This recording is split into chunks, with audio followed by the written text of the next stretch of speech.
Ce sont des festivités tout en son et en couleurs qui se sont tenues le temps d'un week-end sur les berges du fleuve Niger.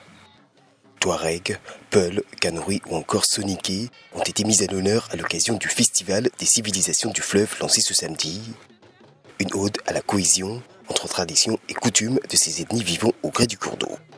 Le thème retenu cette année, le tourisme fluvial, facteur de résilience, de paix et de cohésion entre les communautés riveraines, traduit notre foi à la capacité du fleuve à être bien plus qu'un bien naturel.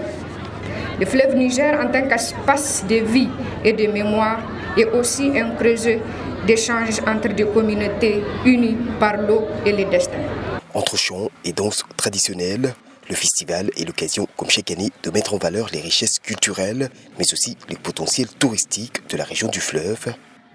Mais si les autorités espèrent un retour des étrangers, la cible est désormais plus locale. Un moyen de rebooster un tourisme mis à mal par l'insécurité qui touche ces dernières années la région de Tillabéri au sud-ouest du pays.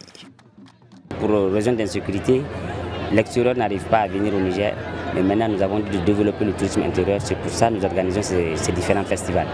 C'est aussi un produit d'appel touristique. Nous voulons que les riverains de Niamey viennent découvrir ce site majestueux de Bouban, qui est juste au bord du fleuve Niger, pour découvrir les potentialités touristiques de notre région.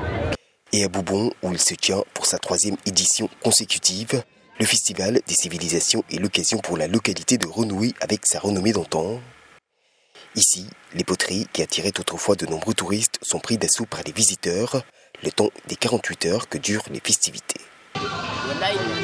Boubon a toujours été connu pour ses briques rouges et sa poterie, mais avec les risques terroristes, les touristes n'osent plus venir jusqu'ici comme ils le faisaient auparavant. Ce festival est donc une bouffée d'oxygène pour nous, car c'est le seul moment de l'année où nous pouvons vendre nos produits sans nous déplacer. Ce sont sur les eaux du Niger que s'est clôturée cette 6e édition du Festival des civilisations du fleuve. Excursions en bateau, courses de pirogues ou encore concours de lancer de filets de pêche ont ainsi permis aux visiteurs de découvrir les potentialités touristiques qu'offre le fleuve Niger, à travers notamment la variété de cultures de ses populations vivant le long de ses 4200 km.